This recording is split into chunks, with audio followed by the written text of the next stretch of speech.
তোর লজ্জা করে না কাজের ছেলে হয়ে বাড়ির মালিকের মেয়েকে প্রপোজ করার? তোর মতো ছোট লোকেরা টাকা পয়সার লোভে বড়লোক বাড়িতে কাজ নেয়। কি ভেবেছিস তোর মতো খ্যাত ছোট লোক গরিব কাজের ছেলেকে আমি পছন্দ করব? শালা হারামি, মুখের সামনে থেকে দূর হয় এক্ষুনি। অর্ক চমকে যায়, নিঃশ্বাস ভারী হয় ওর। ঠিক তখনই শুনতে পায়, এই অর্ক, ঘুমোচ্ছিস? সকাল বাজে 8টা, কাপড়গুলো এখনো ধুস না? ওঠ। রেবেকা বেগমের তীক্ষ্ণ গলা কানে ঢুকতেই জেগে উঠল অর্ক। এতক্ষণ সে স্বপ্ন দেখছিল, আর কথাগুলো স্বপ্নে আরোহী অর্ককে বলেছে। অর্ক কাজের ছেলে হলেও আরণিকে খুব ভালোবাসে, তবে আজ শরীরটা জ্বরে পুড়ে যাচ্ছে ওর। মাথা ঘোরে, চোখ যেন বন্ধ হয়ে আসছে বারবার। ঘরের কোনায় একটা পাতলা মাদুরের উপর শুয়েছিল সে। ওর শরীরের ভাষা বলে দিচ্ছে ওর আজ ভালো লাগছে না, কিন্তু রেবেকা বেগমের কণ্ঠে এতটুকু সহানুভূতি নেই। তিনি আবার গর্জে উঠে বলল, তোর মতো অলস গরিব কপাল পোড়া ছেলেটারে তো দয়া করে রাখা হয়েছে।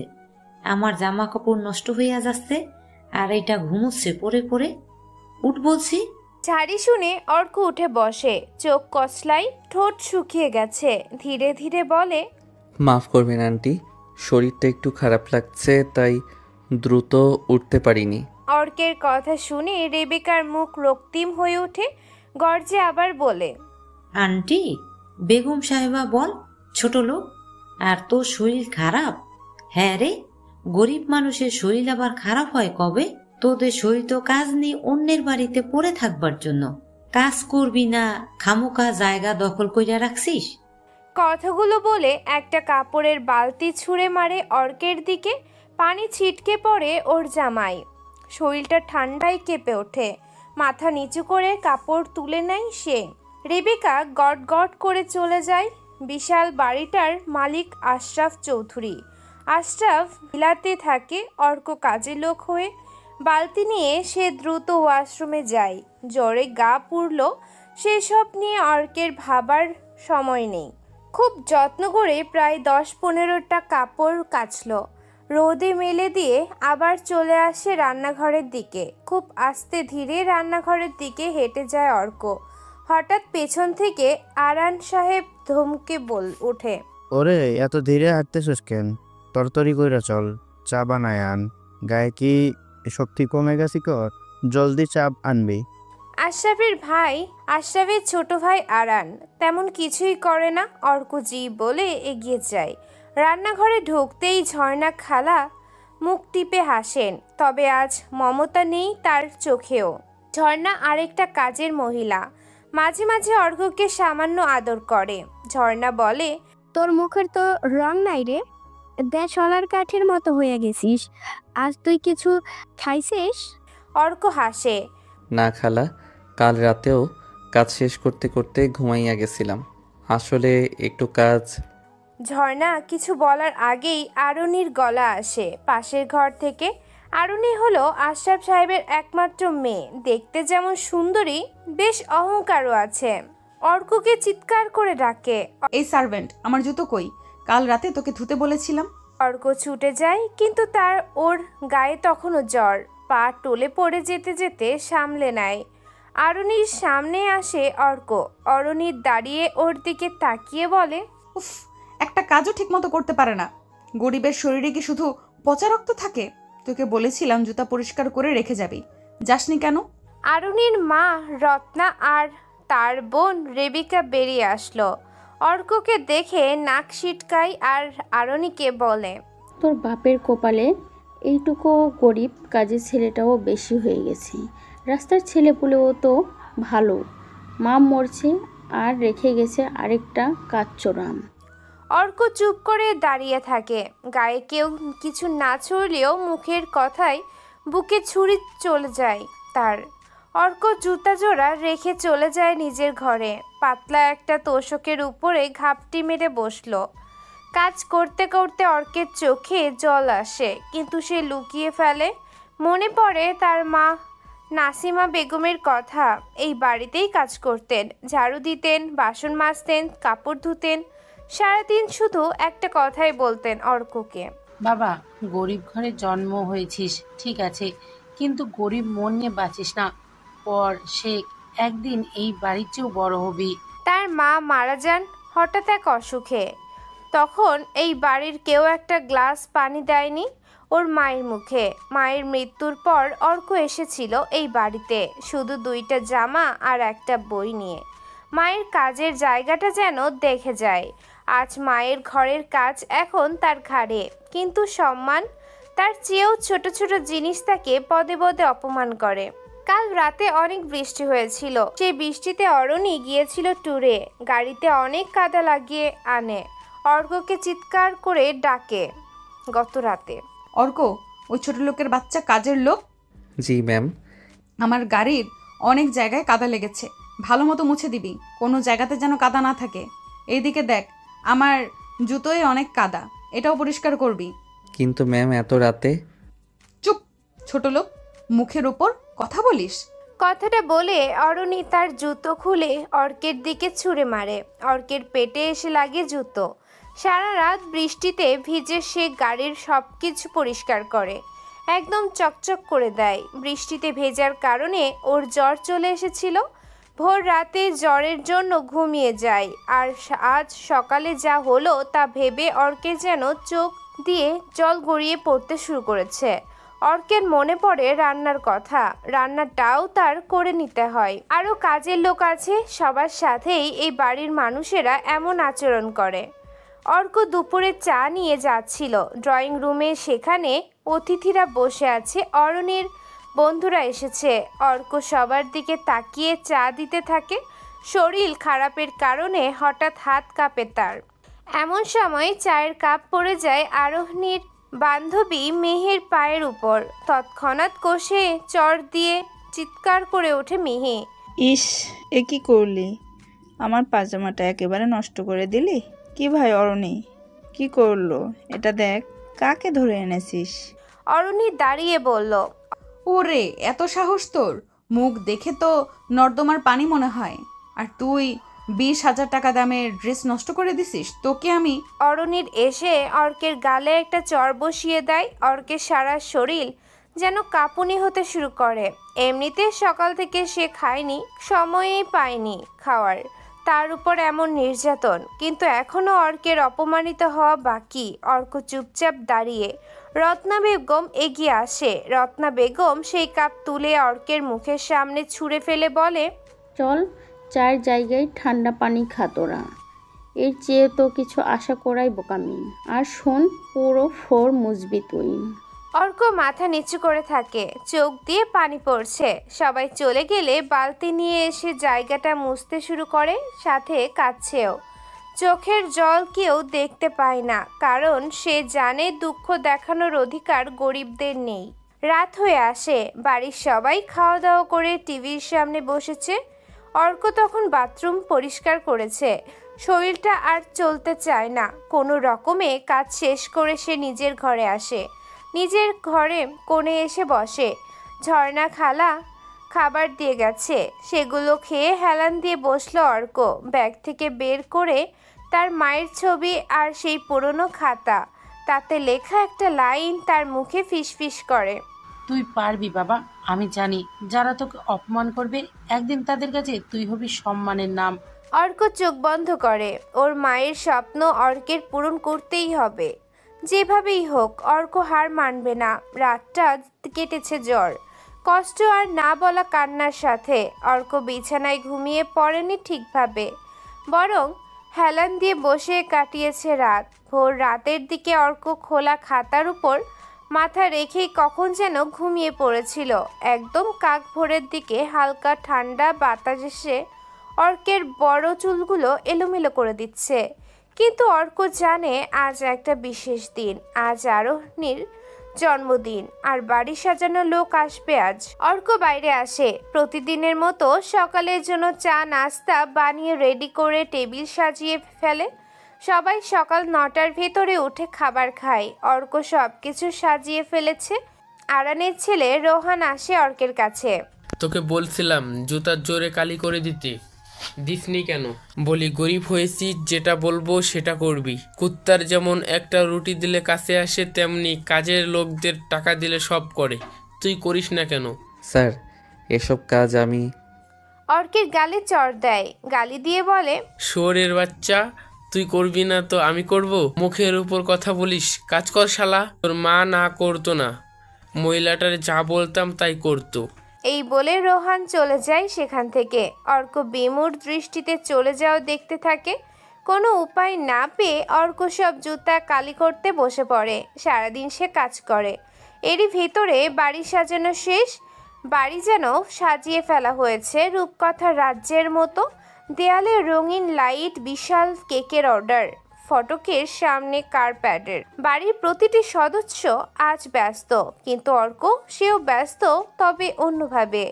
সকাল 6টায় সে উঠে কাজ করেছে। রান্নাঘরের যাবতীয় কাজ, টেবিল সাজানো, মেঝে মোছা, অরণির পোষা কুকুরকে খাওয়ানো, বাগান পরিষ্কার, অতিথিদের বসার জায়গা গুছিয়ে দেওয়া, সব দায়িত্ব যেন ওর একার কাঁধে।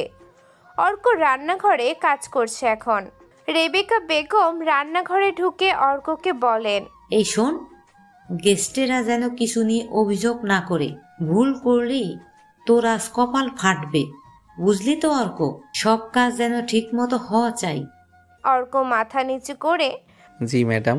ঝর্ণা পাশ থেকে বলে ওঠেন। অর্ক দৌড়ে যায়। শরীরটা আজও দুর্বল, কিন্তু ভেতরের এক অদৃশ্য শক্তি তাকে টেনে নিয়ে যাচ্ছে। চোখে ঘুম নেই, পেটে খাবার নেই, কিন্তু তবুও দায়িত্বে ভুল নেই ওর। সে জানে যদি একটুও ভুল হয় তবে আজ শুধু কথা নয়, গায়ে হাত পড়বে অনেক বেশি। তারপর বিকেল 5টার দিকে বাড়ির সামনের উঠোন রঙিন রূপ নিয়েছে। অতিথিরা আসতে শুরু করেছে। গাড়ি থেকে নামছে সুসজ্জিত মানুষ, যাদের গা থেকে আসা দামি পারফিউমের গন্ধে বাতাস ভারী। অর্ক তখন মেইন দরজার পাশে দাঁড়িয়ে অতিথিদের থেকে আনা গিফটগুলো সাজিয়ে দিচ্ছে, আর একটা করে ফুল দিচ্ছে। অরণির বান্ধবী মিহিও এসেছে, সাথে এসেছে আরও নাম না জানা অতিথিরা। বিজনেস আইকন আরশাদের মেয়ের জন্মদিনে এমপিও এসেছে। এমপির মেয়ে ফারিয়া অর্কের দিকে তাকায়। অর্ককে খুব কম দাম দিয়ে নতুন শার্ট আর প্যান্ট কিনে দিয়েছিল, সেটাই পরেছে ও, তবে খালি পায়ে আছে। বেশ ভালোই মানিয়েছে সাদা ঢিলে শার্টে কালো প্যান্ট, চুলগুলো নিজস্ব স্টাইলে করা। ফারিয়া অর্ককে দেখে মিহি ফারিয়ার কাছে এসে বলে, ওদিকে তাকাও না, ওটা কাজের লোক। ফারিয়া হাসতে হাসতে বলে, এই ছেলেটা সার্ভেন্ট, একদম সিনেমার এক্সট্রা নায়কের মতো লাগছে। অরণির এক বান্ধবী বলে ওঠে, উফ, ওর জামাইটা দেখে তো তাকানো যায় না, রং এমন যেন 1000বার ধোয়া হয়েছে। অরণি সেই সময় ঢুকছি লাল গাউনে, চোখে সোনালি ছায়া, ঠোঁটে হালকা লিপস্টিক। এক ঝলক দেখেই বোঝা যায় এই বাড়ির রাজকন্যা সে। সবাই দেখছে অরণিকে, অর্কও তাকিয়ে থাকে একটু, কিন্তু দ্রুত চোখ সরিয়ে নেয়। জানে এই দৃষ্টি যদি কারোর চোখে পড়ে আর তার আজকেই দিনটাই শেষ। তবুও লুকিয়ে দেখে অর্ক। অর্কের থেকে অরণি 1-1.5 বছরের ছোট হবে। অর্ক অরণিকে আজকে দেখে চোখ সরাতে পারছে না, তবুও জোর করে চোখ সরাতে হবে তার। কেউ জানলে তার মৃত্যু নিশ্চিত। তবুও মনে মনে বলে ওঠে, শুভ জন্মদিন অরণি। এমন অরণির ইশারায় অর্ককে ডাক দেয়। অর্ক ভয় পায়, অরণি কি দেখে ফেলেছে। অর্ক অরণির সামনে এসে দাঁড়ালো। অরণি হঠাৎ বলেই ওঠে, এই অর্ক, কেক কাটা হবে 6টায়, টেবিল সাজানো শেষ হয়নি এখনো কেন? তোর মাথা ঠিক আছে? ওইদিকে দেখ, টেবিল চেয়ার নেই, 2টো টেবিলে ফলের বল নেই, সেসব কোথায়? সবার সামনে কথা শুনে অর্ক তাড়াতাড়ি বলে, আমি এখনই করে দিচ্ছি সব ম্যাম। অরণি ঠোঁট বাঁকিয়ে বলে, এই ছেলেটা তো কাজেই লাগে না মা, তোমরা এমন লো কোয়ালিটির সার্ভেন্ট কই থেকে পাও? রত্না ম্যাডাম হেসে বলেন, বাবা একটু বসিস না, এই ঘরে 3টা ফুটবল লাগবে। কি করব মা, তোদের বাবার দয়া তো রাখতেই হয়। ওর মা এখানে কাজ করতো তো, তাই ওকেও রেখে পড়াশোনা তো জানি না, কি করবে বল। সেই মুহূর্তে অর্কের বুকটা চিনচিন করে ওঠে। সে মুখ নামিয়ে চলে যায়। দ্রুত কাজ কমপ্লিট করে এক কোণায় দাঁড়িয়ে থাকে। সন্ধ্যা হয়, কেক কাটা শুরু হলো। সবার আগে অরণি আশরাফের গালে কেক দেয়, তারপর তার মায়ের। অর্ক মুচকি হাসতে থাকে। কল্পনা করে অরণি কেক কেটে সবার আগে তার মুখে দিচ্ছে। সে এটা ভেবে মুচকি হাসে। পার্টি শুরু হয়, কিন্তু কিছু সময় পরেই মিউজিক, ড্রিঙ্কস সব কিছুই আছে। পার্টির মাঝখানে এক সময় একজন অতিথি কফি চায়। অর্ক কিচেনে গিয়ে কফি বানিয়ে নিয়ে আসে, কিন্তু ভিতরের অস্থিরতা, অরণির দেখার স্বাদ, টেনশন আর ক্লান্তিতে হাত কাঁপছে আজকেও। কফির কাপ রেখে দিতে গিয়ে হঠাৎ হাত কাঁপায়, সামান্য কফি ছিটকে পড়ে টেবিলের কাপড়ে। সাথে সাথেই এক চিৎকার। এই কি করলি? কাপড় নষ্ট হয়ে গেল। মায়ের পছন্দ করা টেবিল ক্লথ ছিল এটা। দৃশ্যটা অরণির চোখে পড়ে। তাছাড়া অতিথিটাও কথা শোনাতে শুরু করে। অরণি এগিয়ে এসে হঠাৎ কফির কাপটা টেনে নিয়ে ছুঁড়ে মারল অর্কের দিকে। কাপটা অল্পের জন্য গায়ে লাগলো না, পাশ দিয়ে চলে গেল। রত্না ম্যাডাম দাঁড়িয়ে বললেন, এই ছেলে একদম পাগল, অপদার্থ। আজকের দিনটা নষ্ট করে দিল। বের করে দাও একে এক্ষুনি। বাড়ি ভর্তি অতিথিরা দেখছে। সেই লোকের গায়ে কফি পড়েনি, তবে অর্ক টেবিলের কাপড়ে টান দিয়ে ফেলে কাপটা ধরতে গিয়ে ফলে টেবিলে থাকা সব খাবার লোকটার গায়ের উপরে পড়ে। লোকটা বেশি কিছু না বললেও এই বাড়ির সবাই যেন অর্ককে গিলে ফেলতে শুরু করেছে। অর্ক মাথা নিচু করে কফির কাপড় থেকে দাগ মুছে দিতে থাকে। কেউ কেউ হাসে, কেউ কেউ মুখ ঘুরিয়ে নেয়। অর্কের মায়ের বয়সী একজন কাজের মহিলা ঝর্ণা খালা একটু এগিয়ে এসে বলে, ম্যাডাম, ছেলেটা অসুস্থ, ক্ষমা করে দিন আজকের মতো। রেবেকা বেগম বলে ওঠেন, ও কাজের লোক, যত বেশি ছাড় দেব তত বেশি মাথায় উঠে। কাল থেকেই নতুন ছেলে মেয়ে দেখবো আমি। অর্ক আর কিছু না বলে রান্নাঘরের দিকে হাঁটতে থাকে। মনটা ভারী হয়ে আছে। মাথায় তখন শুধু মায়ের মুখ, যেন তিনি বলছে, বাবা, যত অপমানই করুক, তুই কাজ শেষ করিস। মানুষ মানুষকে অপমান করে, কিন্তু তুই জানিস তো অপমানের জবাব সময় দিতে হয়। পার্টি শেষ, সবাই খেয়ে দিয়ে বেরিয়ে গেছে। অর্ক একা বসে রান্নাঘরের কোণে। উঠে দাঁড়ালো। টেবিলের ওপর পড়ে থাকা ময়লা প্লেট ধুচ্ছে সে। কাঁধ ব্যথা করছে, চোখে ঝাপসা দেখা যাচ্ছে। একটা কাপ ধুতে ধুতে হঠাৎ হাত ফসকে যায়, কাপটা ভেঙে পড়ে। সে থমকে দাঁড়ায়। চারদিক একেবারে নীরব, কেউ নেই। যাক বাঁচলাম বলে নিজেকে শান্ত করে। কাঁধ ঝাঁকিয়ে আবার কাজে লেগে পড়ে সে। মনে মনে ভাবে, আমি জানি এই অপমানের উত্তর আমি এখন না পারলেও একদিন ঠিক দেব। আমি তো অর্ক। আমার নামটা এখন যাদের কাছে গালি, একদিন তারাই এই নাম শুনে মাথা নিচু করবে। সব কাজ শেষ করে রুমে আসলো, হেলান দিয়ে বসলো সে। তারপর ব্যাগ থেকে বের করে পুরনো খাতা সেখানে লেখে, পৃথিবী কখনো গরিবকে ক্ষমা করে না, কিন্তু সে সফল হলে সবাই তাকে চিনে নিতে বাধ্য হয়। রাত গভীর হলেও অর্কের ঘুম আসে না। চোখের পাতা ভারী হলেও মনের ভিতর চলতে থাকে নানা কথা। অরণির সেই চোখ, ঠোঁট বাঁকানো অভিব্যক্তি, পার্টির মাঝে অর্কের দিকে ছুঁড়ে দেওয়া কফির কাপ, সব যেন ঘূর্ণির মতো ফিরে ফিরে আসে। কিন্তু এর মধ্যেও তার বুকের ভেতর এক অসহায় আবেগ ধীরে ধীরে মাথা চাড়া দিয়ে ওঠে, যেটার নাম ভালোবাসা। অর্ক জানে এটা ঠিক নয়, এই ভালোবাসা একতরফা, অসম্ভব, অসম। কিন্তু তাও সে পারে না নিজেকে থামাতে। হয়তো অরণির চোখে তার প্রতি ঘৃণা থাকলেও তার মায়াবী চেহারা, কথা বলার ভঙ্গি, চোখের ভাষা সবই যেন অর্কের ভেতর এক অদ্ভুত আলোড়ন তোলে। পরদিন সকাল, বাড়ির সবাই ব্যস্ত। রেবেকা বেগম টিফিন প্যাক করেছেন, ঝর্ণা খালা খাবার তৈরি করেছেন। অর্ক সেই আগের মতো কাজ করছে, মাথা নিচু করে, শব্দ না করে। কিন্তু আজ ভেতরে কিছু একটা বদলেছে। অর্ক জানে আজ তাকে কিছু বলতে হবে। আজ সে সাহস করে বলবে তার মনের কথা আরণিকে। কারণ অর্কের একটা লক্ষ্য আছে, আর সে লক্ষ্যে পৌঁছাতে হলে অর্কের এই কঠিন সিদ্ধান্ত নিতেই হবে। যে বাড়ির লোকেরা তাকে অপমান করে, গালি দেয়, সবার সামনে ছোট করে, তাদের একমাত্র মেয়েকে ভালোবেসে সে অপরাধ করেছে কিনা জানে না, শুধু জানে এটা তার হৃদয়ের সত্য। অরুণীর আজ একটু তাড়াতাড়ি উঠছে, ভার্সিটিতে যেতে হবে, ওর আজ ক্লাস আছে। সেই রুমে বসে চুল বাঁধছে, পাশে রাখা পারফিউম থেকে হালকা একটা সুগন্ধ ছড়াচ্ছে। অর্ক ট্রে হাতে ওর রুমে ঢুকে চা দিয়ে যেতে, কিন্তু আজ সে থেমে যায় দরজার কাছে, গলা শুকিয়ে আসে, হৃৎপিণ্ড থক করে অরুণীকে দেখে। আসতে পারি ম্যাম? আয়, চা রেখে যা। অর্ক ধীরে ধীরে এগিয়ে যায়, কিন্তু ট্রে রাখার পর সে নড়ছে না দেখে অরুণী বলে, আর কিছু বলবি? জি ম্যাম। হ্যাঁ বল। অর্ক সাহস করে বলে, আমি কিছু বলতে চাই আপনাকে।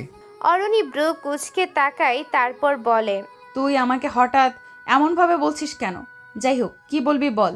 অর্ক অরুণীর কথা শুনে তার চোখে চোখ রাখে, কাপা গলায় বলে, আমি আপনাকে মানে তোমাকে ভালোবাসি অরণি। অনেক দিন ধরে বলার সাহস পাইনি, আজ বলতে পারলাম। 1 সেকেন্ডের নিস্তব্ধতা, এরপর যেন আগুন জ্বলে ওঠে অরণির চোখে। তুই কি বললি? তুই আমাকে কি বললি? ভালোবাসা? তুই, তোর মতো একটা নোংরা গরিব অশিক্ষিত কাজের ছেলের সাহস পায় আমাকে ভালোবাসার কথা বলতে? আর তার চিৎকারে রুমে ঢুকে পড়ে রত্না বেগম, রেবেকা বেগম, তানভীর ভাইয়া, সালাম কাকা, রোহান। সবার চেহারায় বিস্ময়। কি হয়েছে অরুণী? মা, ও কাজের ছেলে হয়ে আমাকে আজকে ভালোবাসি কথা বলতে এসেছে। কি? ওরে ধর, এ কি কথা বলছে রে এই ছেলে? তুই সাহস পেলি কই? এই ছেলেটা পাগল হয়ে গেছে মনে হয়, মারও একখান। সাথে সাথেই অর্ককে চড় থাপ্পড় ধাক্কা দিয়ে ফেলে দেওয়া হয় মেঝেতে, ওর মুখ দিয়ে রক্ত পড়ে। বাড়ির মেয়ের দিকে নজর? তুই কি নিজের জায়গায় ভুলে গেছিস? তোর মায়ের মতো তোকেও রাস্তার ধারে ফেলে দেব। হারামির বাচ্চা আমাকে প্রপোজ করেছে, ওর এত বড় সাহস! আমার নখের যোগ্যই না তুই। তোর না আছে পড়াশোনা, না আছে টাকা, তোর পরিচয় দেবার মতো কিছুই নেই, আসিস প্রপোজ করতে? তোমরা দাঁড়িয়ে কেন? মারো কুত্তাটাকে। এরপর আর কোনো কথা নয়, অর্ককে বাড়ির সব ছেলেরা এগিয়ে এসে মারতে থাকে, প্রায় আধামরা করে অবস্থায় রাখে অর্ককে। সেদিন দুপুরে অর্ককে ঘরের জিনিসপত্র সহ বাড়ি থেকে বের করে দেয়া হয়। ঝর্ণা খালাও কিছু করতে পারে না, তার চোখে জল কিন্তু কণ্ঠ রুদ্ধ। রাস্তায় এসে পড়ে অর্ক, দারোয়ানও এই সুযোগে দুটো লাথি দেয় অর্ককে, হাত পা মুখ ফেটে দিয়ে রক্ত বের হয়েছে অনেকে। অর্কের হাতে ছোট্ট একটা ব্যাগ, কিছু জামা কাপড় আর সেই পুরনো খাতা। মুখে এক ফোঁটা শব্দ নেই, শুধু চোখের কোণ বেয়ে অশ্রু গড়িয়ে পড়ে, কিন্তু সে তা মুছে ফেলে, কারণ সে জানে এখানে কান্না দুর্বলতা। সবাই গেটের কাছে দাঁড়িয়ে। এবার যদি তোর ছায়াও দেখি এ বাড়ির আশেপাশে, পুলিশ ডেকে ধরিয়ে দেব। তুই তো একটা বিষাক্ত সাপ। তুই ভুলে যাস না তুই কাজের ছেলে অর্ক। তোর জায়গা গেটের বাইরে, আমাদের সামনে দাঁড়ানোর সাহস আর যোগ্যতা নেই তোর। এই বাড়িতে কাজ করে খেতিস, খেতে দিলে খাইতে পারতি। যা ভাগ, রাস্তার কুকুর কোথাকার। এক পলক অরণির দিকে তাকাই সে, তারপর অর্ক আর দাঁড়ায় না, খোঁড়াতে খোঁড়াতে রক্ত মুছতে মুছতে সেখান থেকে চলে আসে। দিন পেরিয়ে রাত আসে, সে সারা দিন ফ্লাইওভারের ভেতরেই শুয়েছিল। এখন রাত, ঢাকার রাস্তায় রাত নেমে এসেছে, গায়ে জ্বর, হাতে ব্যাগ, পকেটে টাকা নেই। অর্ক হাঁটছে, পা কাঁপে, কিন্তু চোখে ভয় নেই, শুধু একটাই ভাবনা, সে কেবল ভালোবেসেছিল, কিন্তু তা যেন ছিল সবচেয়ে বড় অপরাধ। একটা বন্ধ দোকানের সামনে বসে পড়ে সে, কাঁধে ব্যাগ রেখে হালকা নিঃশ্বাস ফেলে, বাটন মোবাইলটা বের করে মার সেই পুরনো ছবি দেখে, চোখের জল আসে, কিন্তু এবার সে তো আর লুকায় না, মুখ খুলে বলে, মা, আমি সত্যিই খুব ছোট। তুমি বলেছিলে বড় হতে, সম্মান অর্জন করতে। আজ আমি শুধু ভালোবেসে অপরাধ করে ফেলেছি, কিন্তু দেখো, একদিন এই অপমানের উত্তর আমি দেব। আমি অর্ক, গরিবের ছেলে, কিন্তু একদিন আমি নিজেই হব এই শহরের গল্প। 8 বছর বয়স আমার, তুমি মারা গেলে মা, তোমার জায়গাতে আমি কাজ করতে শুরু করি। এবার হবে অন্য গল্প মা। ঢাকার আকাশ তখন মেঘে ঢাকা, রাত প্রায় 2টা বেজেছে। শহরের কোলাহল কিছুটা স্মিত, কিন্তু বাতাসে যেন অদৃশ্য এক হাহাকার ভেসে যাচ্ছে। ফুটপাতের এক কোণে ভাঙা দোকানের সামনে অর্ক বসে আছে নিঃশব্দে, মাথা নিচু, চোখে ক্লান্তি, গায়ে জ্বর ওর, তবুও ভিতরে কিছু একটা জেগে উঠেছে। অপমানের তাপে অবহেলার বিষে হৃদয়ে জন্মে নিচ্ছে এক দৃঢ় প্রতিজ্ঞা। সেই প্রতিজ্ঞার নাম তাকে বড় হতেই হবে। অর্কের কাছে এখন নেই কোনো আশ্রয়, থাকার জায়গা নেই, খাবার নেই, বন্ধুও নেই। শুধু আছে একটা ব্যাগ, কিছু পুরনো জামা আর একখানা নোটবুক, যেখানে তার মা অর্ককে যা বলতো সেসব নিয়ে লেখা কয়েকটা লাইন এখনো পড়ে আছে। বাবা, দুনিয়া যদি তোর দিকে পিঠ ঘোরায়, তুই যেন নিজের দিকে ঘুরে দাঁড়াস। চোখ বুজে সে মায়ের কণ্ঠস্বর কল্পনা করে। গলার কাছে একটা চাপা কান্নার গলা জমে আছে, কিন্তু কান্না না করে সে উঠে দাঁড়ায়। সে জানে এই শহর তাকে জায়গা দিবে না যদি সে নিজের জায়গা না বানায়। সকালে এক মসজিদের অজুখানার পাশে মুখ ধোয়, জ্বরের ঘোরে হাত কাঁপে। ইমামের সহকারী এক তরুণ তাকে দেখে বলে, ভাই, আপনি ঠিক আছেন? কোথায় থাকেন? দেখে তো মনে হচ্ছে কিছু খাননি। অর্ক শুধু ভদ্রতার হাসি হাসে। কোথাও না, আর কোথাও থাকার জায়গাও নেই, খাওয়ার কিছুই নেই। ছেলেটার নাম আকাশ। আকাশ তাকে এক গ্লাস পানি দেয়, দুটো রুটি। অর্ক খায়। তখনই মনে হয় পৃথিবীতে ভালো মানুষ এখনো আছে, সবাই নিষ্ঠুর নয়। সে মনে মনে বলে, যেদিন উঠে দাঁড়াবো এমন হবে যেন কেউ আর আমাকে রুটি দিয়ে দয়া করতে না পারে, বরং আমি অন্যদের মুখে খাবার দিতে পারি। পরের কয়েকদিন অর্ক খুঁজে ছোটখাটো কাজ। শুরুতে কেউ নেয় না, কারণ জামা কাপড় আর মুখ দেখে গরিব ছেলে বলেই দূরে সরিয়ে দেয়। অবশেষে একদিন মিরপুরে এক ছোট্ট ইলেকট্রনিক্সের দোকানে কাজ পায়। মজুরি নগণ্য, কিন্তু অর্ক স্বপ্ন দেখে সেই দোকানে বসে। অর্ক হাতের কাজ বেশ পারে। ওই যে কথায় আছে না, যদি জানা থাকে কাজ, তাহলে ভাতের অভাব হবে না। অর্কের বেলাতেও এটা হয়। সব সমস্যা মানুষের একসাথে আসলেও একটা সমাধানের দরজা খোলা থাকে। অর্কের বেলাতেও সেটা মিলে গেছে। অর্কের হাতের কাজ বেশ ভালো। দোকানদার মাসুদ ভাই বলেন, তুই ভালো কাজ করিস, ঠিক সময়ে আসিস, পড়াশোনা যা করেছিস তাতে ভালো জায়গাতে চাকরি হবে। আমি তোকে ধরে রাখবো। তোর ব্যবহারে কাস্টমার আসে, নতুন তো আরো আসবে। মাসুদ ভাইয়ের কথা শুনে অর্ক মাথা নিচু করে বলে, আমি শুধু একটু সময় চাই ভাই। আমি গরিব, কিন্তু আমি অলস না। আমাকে বড় হতেই হবে ভাই। রাতের বেলা দোকানের পেছনের একটা ছোট্ট স্টোর রুমে অর্ক থাকে। সেখানেই সে পড়ে। অর্ক গোপনে ওই বাড়িতে থাকতেও বই পড়েছে। ন্যাশনালে সে চান্স পেয়েছে বলেই পড়া বাদ দেয়নি। ভার্সিটির বড় ভাইকে খুব কষ্টে ম্যানেজ করে ক্লাস না করার জরিমানার বিষয়টা সামলেছে অর্ক। যখন পরীক্ষা চলতো তখন আশরাফের হাতে পায়ে ধরে গ্রামে আসার নাম করে পরীক্ষা দিতে যেত। এইভাবেই চলেছে অর্ক। কাজের জন্য মাসুদ ভাই তাকে একটা ফোন দিয়েছে। সেটার সাহায্যে পড়াশোনার ভিডিও আর নানান বিজনেস আইডিয়া দেখে শেখে ইউটিউব থেকে। মাসুদের একটা বোন আছে, নাম জান্নাত। অর্কের সাথে প্রায় কথা হয়। সপ্তাহখানিক আগে পরিচয়। আজকে দোকানের কাচের দরজা ঠেলে জান্নাত ঢুকলো। দুপুরে রোদটা যেন শহরের সব ধুলো, সব তাপ তার কাঁধে চেপে বসেছে। তবুও মেয়েটার মুখে ক্লান্তির কোনো ছাপ নেই, বরং চোখে এক ধরনের কোমল উজ্জ্বলতা। দোকানের ভেতরে তখন অর্ক একা। মাসুদ ভাই আজ বাজারে গেছে, তাই ক্যাশ কাউন্টারে বসে হিসাব মিলাচ্ছে অর্ক। অর্কের চোখে হালকা ক্লান্তি। রাত দিন কাজ করে আবার রাতে পড়াশোনাও চালিয়ে যায়, তবুও কোনোদিন মুখ ভার করে থাকতে দেখেনি কেউ। তার চোখে সব সময় এক শান্ত হাসি, যেন দুনিয়ার কোনো তারা তাকে ছুতে পারে না। জান্নাত ঢুকতেই অর্ক উঠে দাঁড়ালো। ম্যাম আসুন, বসুন। এই ম্যাম ম্যাম করবেন না, নাম ধরেই ডাকুন, আমি আপনার ছোট। অর্ক হেসে বলল, তাহলে জান্নাত ম্যাম বলবো? জান্নাত আবার ব্রুকুচকে তাকায়। আবার ম্যাম? আচ্ছা জান্নাত। অর্ক আবার হেসে বলে, এই প্রথম তাদের মধ্যে এমন খোলামেলা কথা হলো। এর আগেও জান্নাত এসেছে, কিন্তু সবসময় মাসুদ ভাই উপস্থিত থাকতেন। আজই প্রথম সুযোগ মিলল অর্কের সাথে আলাদা করে কথা বলার। জান্নাত হাতে নিয়ে এসেছে দুটো টিফিন বক্স। দুপুরের খাবার নিয়ে এলাম। দুটো টিফিন আছে, ভাইয়া কখন আসবে? দুটো? আরেকটা কার জন্য? তোমার জন্যই। তুমি তো সবসময় চটপট কিছু খেয়ে আবার কাজে লেগে পড়ো, ঠিক মতো খাও না। আর বাইরের খাবার ভালো না। এখন দোকানে লোক নেই, খেয়ে নাও। অর্ক একটু লজ্জা পেল। সে চুপচাপ টিফিন খুলল। ভেতরে গরম ভাত, মুরগির ঝোল আর ডাল। অর্ক প্লেট হাতে নিয়ে বলল, তুমি রেঁধেছ? হুম। তাহলে তো আলাদা মজা হবে। খেয়াল করলো অর্ক খাবার মুখে তুলেছে ধীরে ধীরে, যেন প্রতিটি কণা মন দিয়ে অনুভব করেছে। সেই দৃশ্য অদ্ভুতভাবে তার ভালো লাগলো। জান্নাত জিজ্ঞেস করলো, তুমি এত কাজ করো, আবার পড়াশোনা চালাও কিভাবে? সময়ের সাথে অভ্যাস হয়ে গেছে, আর একটা লক্ষ্য আছে। লক্ষ্য? অর্ক কিছুক্ষণ চুপ করে থেকে বলল, বড় হতে চাই, নিজের পায়ে দাঁড়াতে চাই।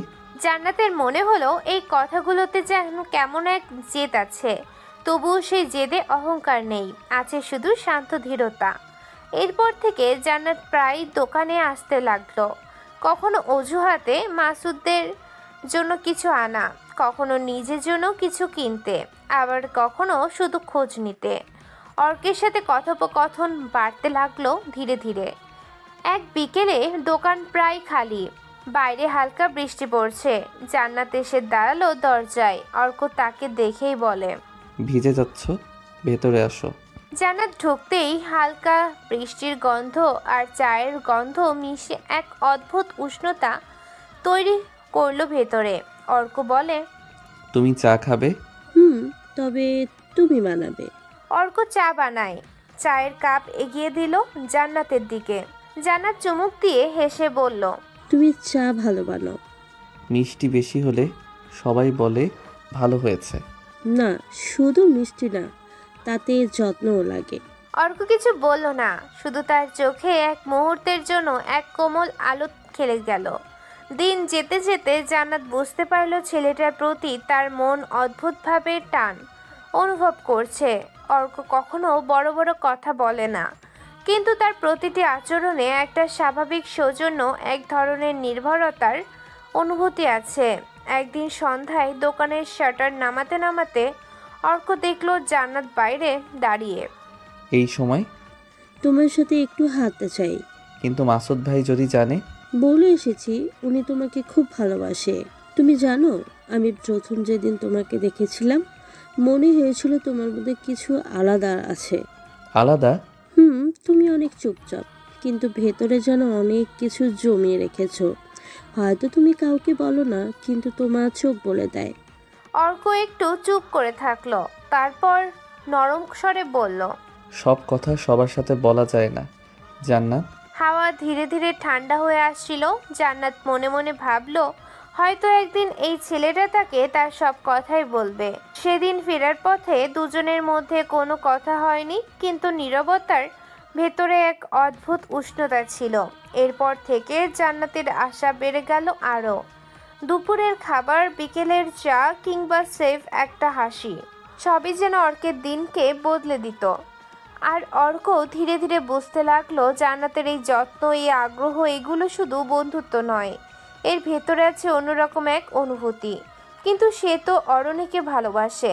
একদিন দোকান ফাঁকা ছিল, বাইরে মেঘের গর্জন। জান্নাত এসে বলল, আজ যদি আমি তোমাকে বলি তুমি আমার জন্য গুরুত্বপূর্ণ, তুমি কি অবাক হবে? অর্ক তাকিয়ে রইল তার দিকে। কিছুক্ষণ পর মৃদু হেসে বলল, হয়তো অবাক হব না, কারণ আমি এটা বুঝেছি। কিন্তু জান্নাত, আমি বন্ধুত্বের থেকে বেশি কিছু চাই না। বজ্রপাতের আলো এক মুহূর্তের জন্য দোকানের ভিতরে উজ্জ্বল করে তুলল। জান্নাত হেসে বলে, মজা করছিলাম। অর্কের এভাবেই দিন যায়। 4 মাস হয়ে গেছে অর্ক মাসুদ ভাইয়ের দোকানে কাজ করে। একদিন সে ইউটিউবে দেখে how to start a business with zero money নামের একটি ভিডিও। চোখে আলো জ্বলে ওঠে ওর। সে ভাবতে থাকে, আমি পারবো, শুধু একটা সুযোগ চাই। একদিন দোকানে এক গ্রাহক আসে, এক বিদেশি। সে ব্যাকআপ পাওয়ার সলিউশন খুঁজছে। অর্ক তাকে আইডিয়া দেয় কিভাবে সহজ প্রযুক্তিতে কম খরচে সোলার দিয়ে ছোট্ট ব্যাটারির মাধ্যমে ঘরের লাইট জ্বালানো যায়। লোকটি মুগ্ধ হয়, কারণ অর্ক ইংরেজিতে খুব সুন্দর করে তার সাথে কথা বলে। অর্ককে তার ভালো লেগে যায়। ছেলেটার ভিতরে ক্রিয়েটিভিটি দেখতে পায় লোকটা। তার নাম জ্যাকি। তার ভিজিটিং কার্ড দিয়ে বলে, তুমি একদিন বড় হবে, আমি নিশ্চিত। যদি কখনো সত্যিই ব্যবসা শুরু করো, আমাকে মনে রেখো। সেই রাতে অর্ক নিজের মাথায় আইডিয়া করতে থাকে business idea, low cost solar kit for rural homes. Arani year final এক্সামে ফেল করেছে, সেটা নিয়ে আরশাদ সাহেব অনেক বকাঝোকা করে তার মেয়েকে। অরণি সবসময় স্টাইল করে চলাফেরা করে। বাড়িতে নতুন কাজের লোক এখনো আসেনি, আসলেও 2 দিন পর চলে গিয়েছে। অরণিদের কথা আর অতিরিক্ত কাজের কারণে অরণি খুব কাছের বন্ধু ফারহান, সে অরণিকে অনেক বেশি পছন্দ করে, ভালোবাসে। ফারহানের বাবার মাঝারি বিজনেস, তবু অরণিকে তার মনের কথা জানানোর সাহস পায় না। অরণি সব ছেলেকে পাত্তাও দেয় না। অরণি, তোকে একটা কথা বলার জন্য বেশ কয়েকদিন থেকে ভাবছি। হ্যাঁ বল। আসলে তোকে না আমি ভালোবাসি, বন্ধুত্বের শুরু থেকে আমি ভালোবাসি, কিন্তু আরে থাম থাম, ভালোবাসা এটা বলতেও যোগ্যতার দরকার হয়, সেটা তোর নেই। আমার পরিবার, আমার বাবার যে স্ট্যাটাস, সেটা তোর মতো ছেলের অর্জন করাটাও স্বপ্ন। আমাকে ভালোবাসার আগে নিজের দিকে তাকা, আমার কাছে সবাইকে ফকিন্নি মনে হয়। এভাবে বলছিস অরণি, আল্লাহ না করুক একদিন তোর অবস্থাও ফকিন্নিদের মতো না হয়। কি বললি ফারহান? দূরে যা আমার সামনে থেকে, তোকে আর সহ্য হচ্ছে না। নিজের যোগ্যতা অর্জন কর, তারপর প্রপোজ করতে আসবি। গ্রহণ করব কি করব না পরের বিষয়। ফারহান মাথা নিচু করে চলে আসে। অরণি এসব দেখে হাসে। কয়েকদিন কেটে যায়। এক রাতে অর্ক ঘুমাতে পারছিল না। ব্যাগ খুলে তার মায়ের ছবি দেখে। মায়ের ছবি দেখলেই মায়ের বলা প্রতিটা কথা অর্কের মনে পড়ে। তুই বড় হ, কিন্তু কাউকে ছোট করে না। মায়ের এমন কথা যেন অর্ক ভুলতেই পারে না। অর্ক প্রতিজ্ঞা করে তার জীবন হবে প্রমাণ। তাকে যারা তুচ্ছ করেছে তাকে ভুল প্রমাণ করবে সে, কিন্তু কোনো ঘৃণায় নিয়ে নয়, সম্মান দিয়ে, সাফল্য দিয়ে। অর্ক এখন দিনে দোকানে কাজ করে, রাতে বই পড়ে, সপ্তাহে একদিন অনলাইনে ক্লাসও করে। ইউটিউব ফ্রি কোর্স, পুরনো বই, সব কিছুই তার অস্ত্র। মাসুদ ভাই ওকে ডেকে বলল, তুই তো অনেক জানিস রে, চাইলে দোকানের একটুখানি ম্যানেজমেন্টের দিকটা তুই দেখে নিতে পারিস। সেই মুহূর্তে প্রথমবারের মতো কেউ ওর উপর ভরসা করে। অর্কের চোখে অশ্রু আসে, কিন্তু সে হাসে। দোকানের সব হিসেব, জিনিসপত্র আনা নেওয়ার হিসেব সে সামলাতে শুরু করে। অর্ক নিজের আইডিয়াগুলো লিখে কিছু বিনিয়োগকারীকে ইমেল করেছে। সে জানে না কেউ দেখবে কি না, উত্তর দেবে কি না, কিন্তু তার লক্ষ্য শুধু চেষ্টা করা। এভাবে বেশ কয়েকদিন অর্ক নতুন নতুন আইডিয়া নিয়ে অনলাইনে বা পোস্টারে থাকা সব বিনিয়োগকারীদের কাছে মেইল করে গিয়েছে। কয়েকদিন পর অর্ক কাজ থেকে ফিরে ক্লান্তি শেষ করে ফোনটা হাতে নিতেই দেখে একটি ইমেলের ফিরতি রিপ্লাই এসেছে। সেখানে লেখা, we are interested in your idea, let's টক। সেই মুহূর্তে অর্ক জানে এটা খুব বড় কিছু না হলেও এটাই তার যাত্রার প্রথম ভাগ। সে খুশিতে দৌড়ে মাসুদ ভাইয়ের কাছে চলে যায়, জড়িয়ে ধরে তাকে সবটা বলে। জান্নাতও ছিল, জান্নাতকেও খুশিতে অর্ক জড়িয়ে ধরে। প্রথমবার জান্নাত যেন বেশ শান্তি অনুভব করে। মাসুদ ভাই খুশি হয়, কারণ সে জানে অর্ক সৎ একটা ছেলে, তার উপর দায়িত্ব দিয়ে নিশ্চিন্তে থাকা যায়। সে পারবে সফলতা অর্জন করতে। তুই এগিয়ে যা ভাই, আমি পাশে আছি। আবার বড় হয়ে আমাদেরকে ভুলো না যেন। যেদিন বড় হব সেদিন সবার আগে তোমাকে জানাবো। জান্নাত হাসে, সবাই খুশি হয়। ঢাকার সকালের সূর্যটা আজ অর্কের কাছে অন্যরকম লাগছে। কিছুদিন আগেও যে সূর্যটা তার চোখে ছিল ধোঁয়াশা আর ক্লান্তির প্রতিচ্ছবি, আজ তা যেন এক নতুন জীবনের প্রতীক। ইমেলটি সে পড়ে বারবার। সেই ইংরেজি কথাগুলো তার ভেতরটা কাঁপিয়ে দিয়েছে। We are interested in your idea, let's talk. Arka জানে না তারা কারা, জানে না তারা আসলেই গুরুত্ব দিচ্ছে কি না, কিন্তু তাও এটা একটা প্রতিক্রিয়া পেয়েছে, একটা ডাক পেয়েছে। এটাই তার যাত্রার প্রথম পা। অর্ক মসজিদে মিষ্টি বিলিয়েছে। যশোরের একজন তরুণ উদ্যোক্তা, নাম নাফিস। তার ছোট্ট একটি স্টার্ট আপ গ্রামীণ এলাকায় সোলার সলিউশন এর জন্য কাজ করে। অর্কের পাঠানো প্রেজেন্টেশন দেখে সে মুগ্ধ। আজকে সে অর্ককে কল করেছে। অর্কের যেন হাত পা কাঁপে। সে রিভিউজ করে কলটা নাফিস বলে, তুমি কোথা থেকে শিখলে সব? জি ভাই, পড়াশোনা করে। মানে? আসলে ইউটিউব, পুরনো বই পত্রিকা, বিভিন্ন ভিডিও দেখে। নাফিস হাসে, অবাক হয়, তারপর বলে, তুমি তো মেধাবী। তুমি যদি রেডি থাকো আমরা পার্টনার হতে পারি। প্রথম থেকে ইনভেস্ট করতে পারি 1 লাখ টাকা আর কিছু যন্ত্রপাতি। শর্ত একটাই, ইমানদারি আর পরিশ্রম থাকতে হবে। আইডিয়া তোমার, কাজ তোমার, ইনভেস্ট আমার। অর্ক যেন কিছুক্ষণের জন্য নিঃশ্বাস বন্ধ করে রাখে, তারপর শুধু বলে, আমি আমার জীবন দিয়ে দেব এই প্রজেক্টে। মাসখানেক পরে নাফিসের সাহায্যে ঢাকার মিরপুরে একটা ছোট্ট রুম ভাড়া নেয় অর্ক। 500 square feet. এক পাশে সোলার কিটস রাখার সেলফ, অন্য পাশে একটা ডেস্ক, একটা চেয়ার, একটা পুরনো ফ্যান ঘুরছে মাথার উপরে।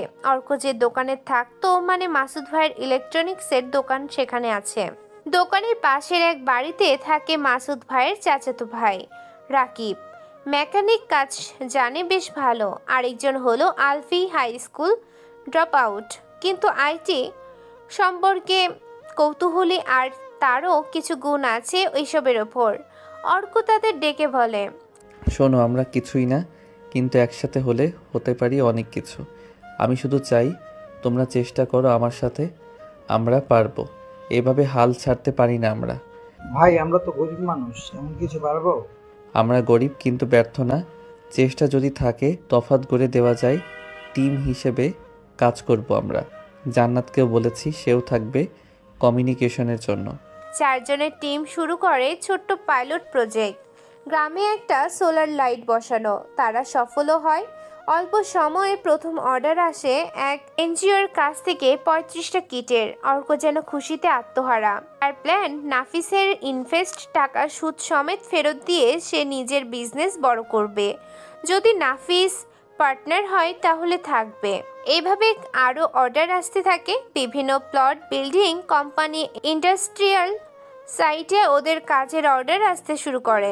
এইভাবে অর্ক পরিচিত পেতে থাকে। সফল হতে বেশি সময় লাগে না। আর এই সফলতাকে সবার মাঝে ছড়িয়ে দিতে দেশের বড় একটি নিউজ চ্যানেল অর্ককে ইনভাইট দেয়। সেখান থেকে বিভিন্ন পত্রিকায় উঠে আসে অর্ককে গল্প। তরুণ উদ্যোক্তার সোলার বিজনেস বদলে দিচ্ছে গ্রামের আলো। সেই খবর ভাইরাল না হলেও কয়েকজন প্রভাবশালী ব্যক্তি দেখে। এক ভদ্রলোক ফোন করেন, আপনার কাছ থেকে খুব ভালো লাগলো, আমাদের স্কুলের জন্য 50টা কিট দরকার। জান্নাত সেই লোকের সাথে বেশ ভালো মতোই ডিল ফাইনাল করে। আরশাদ সাহেবের বিরাট বড় বিজনেস, কোটি টাকার বিজনেস। তার বিদ্যুতের ঘাটতি যেন নেই বললেই চলে। তবে তার ম্যানেজার জামির হোসেন বলে, স্যার, বাজারে এখন সোলার কিট অল্প মূল্যে সোলার হোপ কোম্পানি প্রদান করছে। কোম্পানিটা এখন বড় হচ্ছে, ওদের মার্কেট ভ্যালু বিশাল হারে বাড়ছে।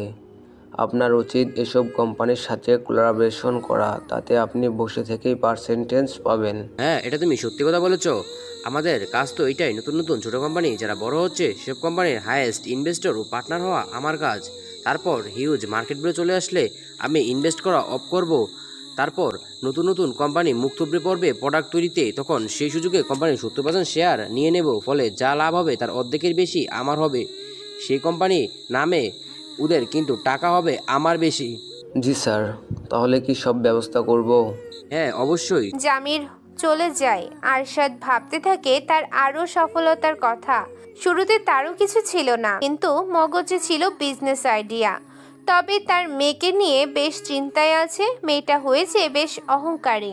অর্ক এখন দিনে রাতেও কাজ করে। কাজের সাথে সাথে সে নিজের ছোট্ট অফিসেও রাত করে মার্কেটিং, প্রেজেন্টেশন, বিজনেস মডেল, অল্প টাকায় বড় রিটার্ন কিভাবে আনা যায় সেটা বোঝে। রাকিব এখন কিট অ্যাসেম্বল করে। আলফি এখন ওয়েবসাইট বানাতে শিখেছে। আর জান্নাত অনলাইনে ভিডিও করে সেগুলো সেলের দায়িত্ব নিয়েছে।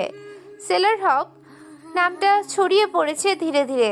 জান্নাত আজকের ভিডিও আপলোড করার আধা ঘন্টার ভিতরে কল আসে তার কাছে, রিসিভ করে সে। হ্যালো, আমি MK গ্রুপ অফ কোম্পানির ম্যানেজার জমির বলছি। এটা কি সোলার হোপ গ্রুপের বিজনেস নাম্বার? জি বলুন। আসলে আমাদের কোম্পানি আপনাদের কোম্পানির সাথে কাজ করতে চায়। সত্যি? দাঁড়ান, আমাদের স্যারকে ডেকে দিচ্ছি।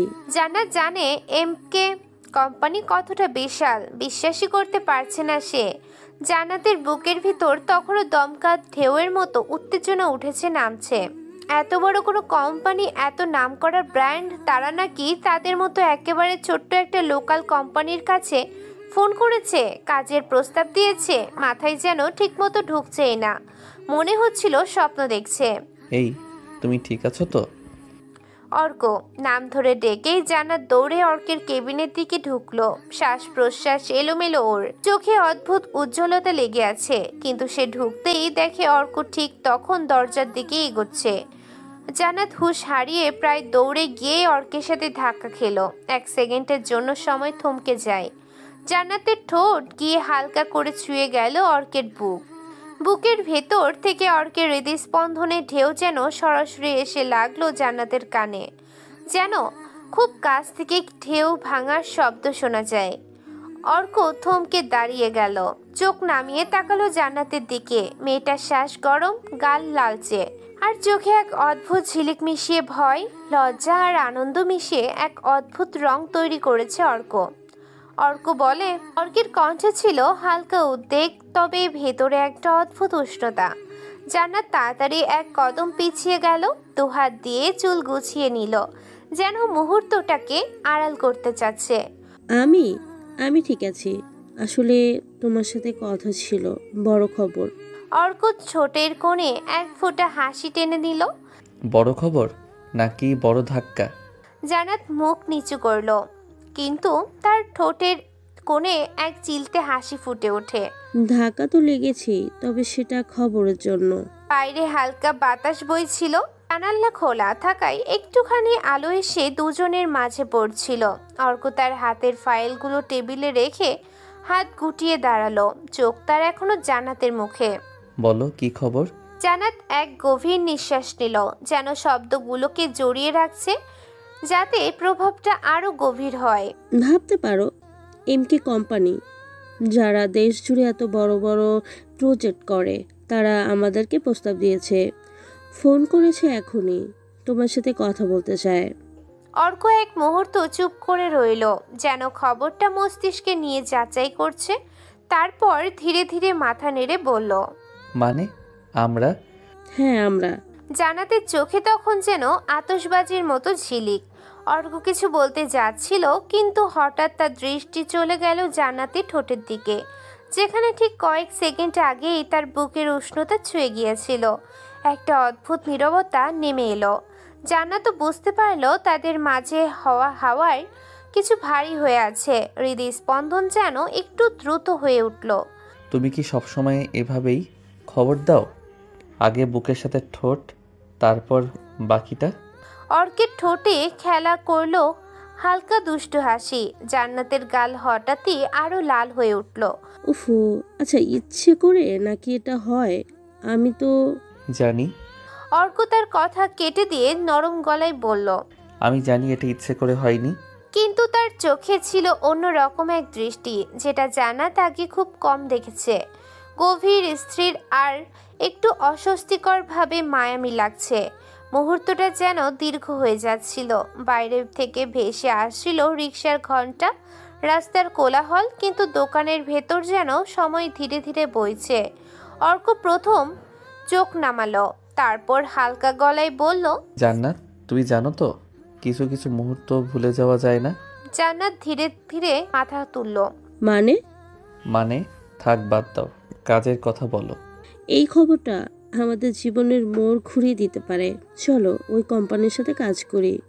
আচ্ছা, কথা বলি আগে। হ্যাঁ, লাইনেই আছে। জান্নাত ফোনটা বাড়িয়ে দেয় অর্কের কাছে। আমি সোলার হোপ কোম্পানির ওয়ার্নার অর্ক বলছি। পরিচয়টা নিশ্চয়ই পেয়েছেন। আমাদের কোম্পানি আপনাদের কোম্পানির সাথে কোলাবোরেশন করতে চাই, ইনভেস্ট করতে চাই অনেক। আমরা কি একটা মিটিং ফিক্সড করতে পারি? কোটি টাকার বাজেট হবে মিস্টার অর্ক। জামিলের কথা শুনে অর্ক প্রথমে লাফ দিয়ে ওঠে। সে যেন এমনটারই স্বপ্ন দেখছিল, কিন্তু পরক্ষণে মনে পড়ে বিজনেসের মাঝামাঝিতে এসে বড় কোনো কোম্পানির বেশি সুবিধা গ্রহণ করা বোকামি, এতে সব কিছু হারাতে হয়। তাই যতটুকু নিজের মতো করে চলছে সেটা যেন চালিয়ে যাওয়া, পরে ওই বড় কোম্পানিকেও বিট করা সম্ভব। অর্ক বলে, সরি ম্যানেজার, আমি এখন কোনো কোম্পানির সাথে মিশতে চাই না। আমার মতো থাকতে দেন। ধন্যবাদ অফারের জন্য। কিন্তু এখানে টাকা। টাকা নিয়ে ভাবছি না, দুবেলা খেতে পারলেই খুশি। আপনি বিরক্ত করবেন না। অর্ক মুখের উপর কেটে দেয়। জামির অবাক হয়, এরকম কেউ হয় যে বড় কোম্পানির অফার ফিরিয়ে দিচ্ছে? করলা তুমি এত বড় সুযোগ হাতছাড়া করলে? না, আমি স্বপ্ন এমকে কোম্পানির সাথে কাজ না করা। আমার স্বপ্ন মাঝারি থেকে শুরু করে বড় কোম্পানিকে বিট করা। তারা ইনভেস্ট হলে লাভ হবে জানি, কিন্তু কথায় আছে অতি মিষ্টিতে পুষ্টিহরণ। জানি আমাদের কোম্পানিকে ওই জায়গাতে নেবার স্বপ্ন দেখি। অর্ক আর কিছু না বলে চলে যায়। জান্নাত বোকার মতো তাকিয়ে থাকে। মনে পড়ে একটু আগের ঘটনা। সে লজ্জা পায় আবারও। অর্ক আজ একটা বিরাট বড় অ্যাপার্টমেন্টে এসেছে ডেলিভারি দিতে।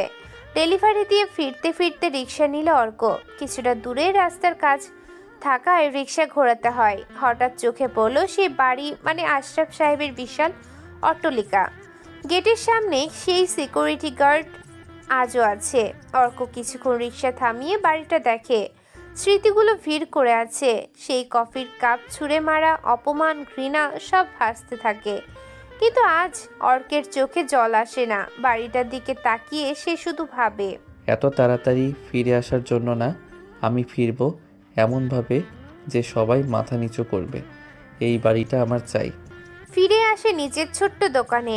এক ক্লায়েন্ট 1 লাখ টাকার প্রজেক্টের জন্য চেক দেয়। অর্ক প্রথমবার নিজের নামে চেক দেখে। সে হাসে, কাঁদে না, শুধু চোখ বন্ধ করে বলে, মা, আমি আস্তে আস্তে এগোচ্ছি। ওদিকে অরণি বাড়িতে এসেছে। দারোয়ান পত্রিকা পড়ছিল। গাড়ির ভেতর থেকে অরণি সেদিকে তাকায়। অর্কের চেহারা চোখে পড়ে ওর। সে গাড়ি থামিয়ে পত্রিকাটা হাতে নেয়, কিন্তু পড়ার সেভাবে সময় না পেয়ে আবারও রেখে দেয় অরণি।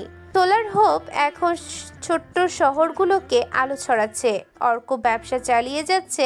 একটা করে ডিস্ট্রিবিউশন পয়েন্ট খুলছে প্রত্যন্ত এলাকায়। সরকারি একটা ছোট্ট ফান্ড পেয়েছে সে। সাংবাদিকতা তার সাক্ষাৎকার নিচ্ছে। কিন্তু সে এখনও সে ছেলেটাই যে রাত 2টায় হেডফোনে জোরে জোরে ইংরেজি শোনে, কারণ উচ্চারণ ঠিক করতে হবে। ক্লায়েন্ট মিটিংয়ে ভুল করা যাবে না। একদিন একটা চিঠি আসে সরকারি একটি প্রকল্পে পার্টনারশিপের সুযোগ। যদি হয় তাহলে সোলার হোপ বদলে যাবে সম্পূর্ণরূপে। অর্কের সোলার হোপ এখন শুধুই ছোট্ট একটা উদ্যোগ নয়, এটি ধীরে ধীরে একটি শক্তিশালী ব্র্যান্ড রূপ নিচ্ছে। প্রতিদিন কাজের চাপ বাড়ছে, কিন্তু তার সাথে সাথে বাড়ছে মানুষের ভরসাও। গ্রামীণ এলাকা থেকে শুরু করে শহরের ছোট্ট স্কুল, এনজিও, এমনকি কিছু সরকারি সংস্থার সবাই চাইছে সোলার হোপ এর সাথে কাজ করতে। অর্ক এখনও সে পুরনো সস্তা জামা পরে, কিন্তু তার চোখে ঝলকানি। আজ সকালে বাংলা নিউজ 24.com-এ একটা আর্টিকেল বের হয়। একজন কাজের ছেলে থেকে কোটি টাকার উদ্যোক্তা অর্কের গল্প। নিউজটা ফেসবুকে শেয়ার হতে থাকে। অর্ক অবাক হয়ে দেখে অনেক পুরনো পরিচিতরাও তাকে মেসেজ করছে। কেউ বলছে তুই না সেই অর্ক, কিন্তু সে কারোর উত্তর দেয় না। হঠাৎ তার আইডিতে মেসেজ আসে, মিহি আইডিটার নাম। অর্ক নামটা দেখে চমকায়। প্রোফাইল পিক দেখেই চিনতে পারে এটা অরণির সেই বান্ধবী মিহি। এই, আপনি অর্ক স্যার না? মানে আমি একটা অর্ককে চিনি। অর্ক সিন করে না, তবে বেশ মজা পায়। ঠোঁটের কোণে পৈশাচিক একটা হাসি জমা হয় অর্কের। তবে সাফল্য পেলেও অর্ক বদলায় না।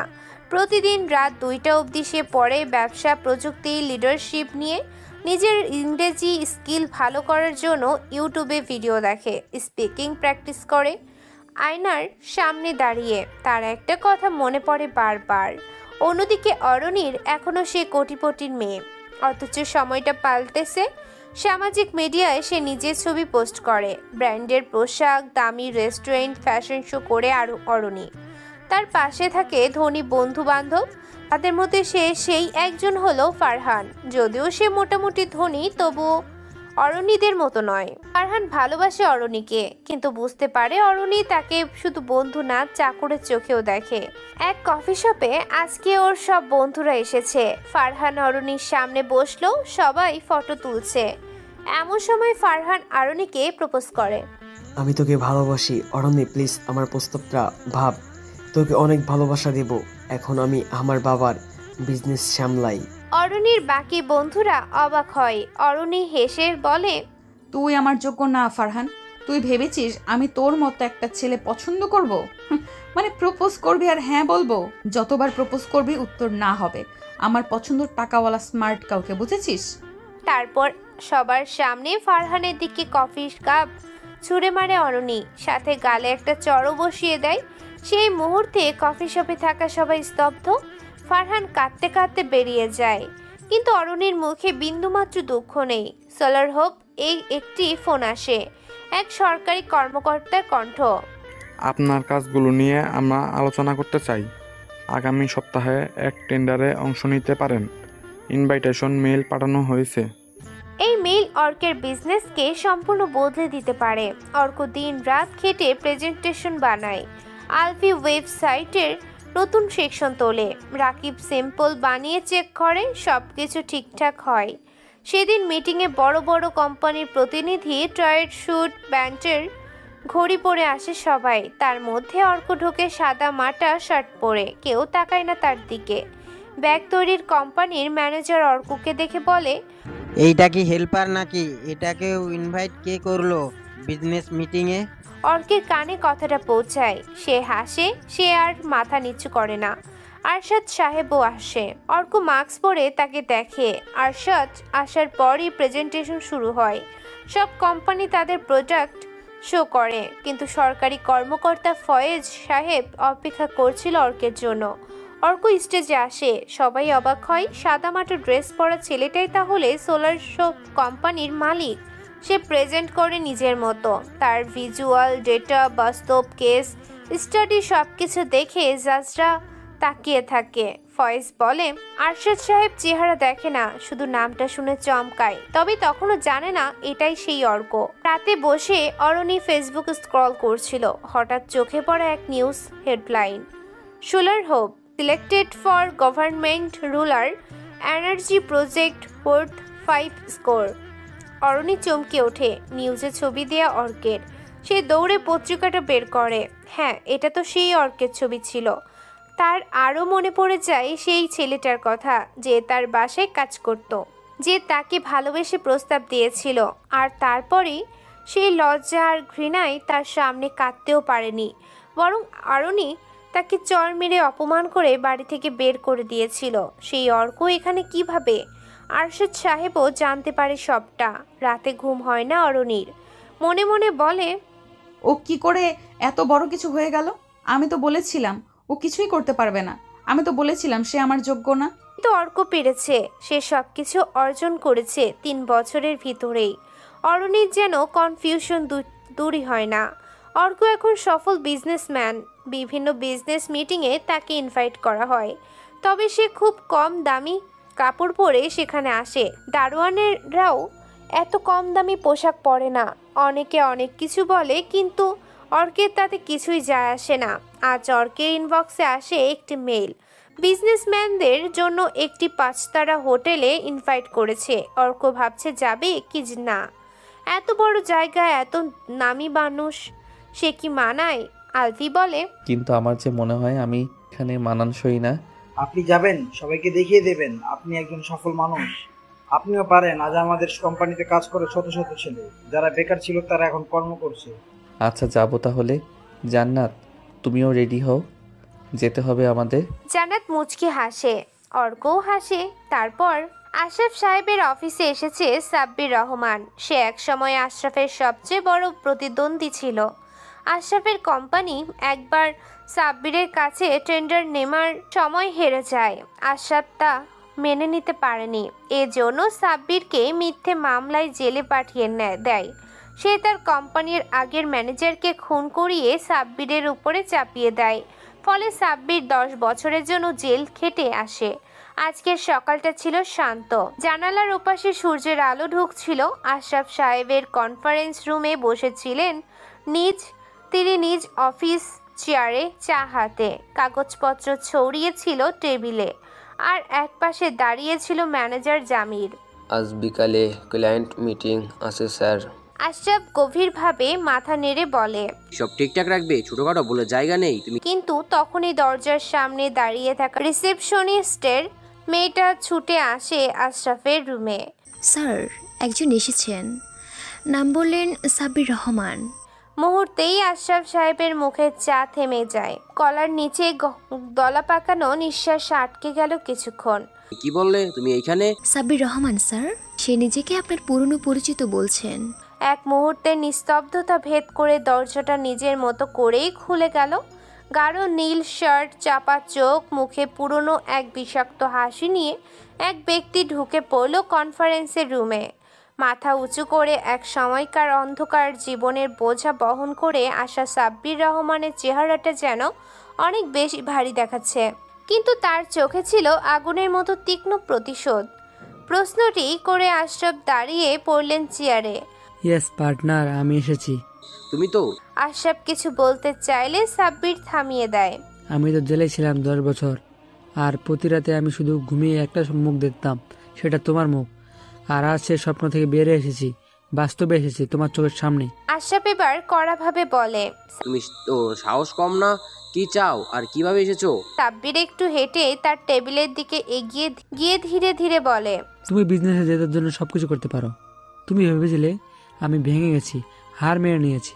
না পার্টনার, আমি ফিরে এসেছি শুধু একটা কাজ করতে, তোমার সাম্রাজ্য আমার পায়ের নিচে নিয়ে আসতে।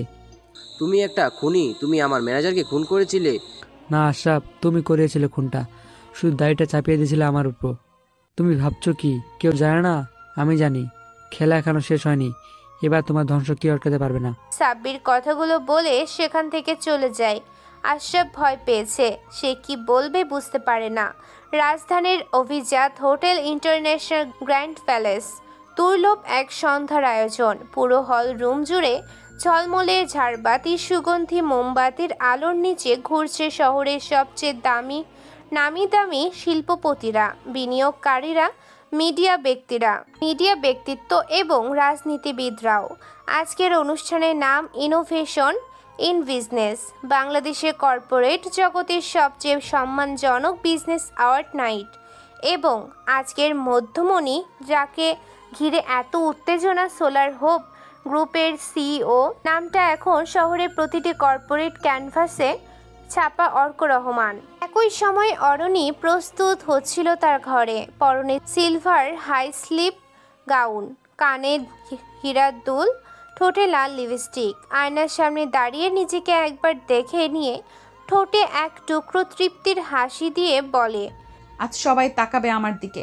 মাথার ভেতর একটাই চিন্তা, ফারহান আজও হয়তো থাকবে। তাকে ইগনোর করব এবং আজ সবাই দেখবে আমি কাকে পছন্দ করি। তবে অরণি জানতো না আজ যে মানুষটিকে সে দেখতে পাবে তাকে সে চিনবে ঠিকই, কিন্তু নিজের মনকে মানাতে পারবে না। সন্ধ্যা হয়, হল রুমে একে একে প্রবেশ করছেন সবাই। চারপাশে হালকা জেজ মিউজিক, হোস্টেসরা স্টেজে প্রস্তুত, মিডিয়া ব্যস্ত লাইভ আপডেটে। একসময় মাইকে ঘোষণা আসে, ladies and gentleman, introducing the man who has transformed the future of clean energy in Bangladesh, the CEO of Solar Hope Group, Mr. Orko.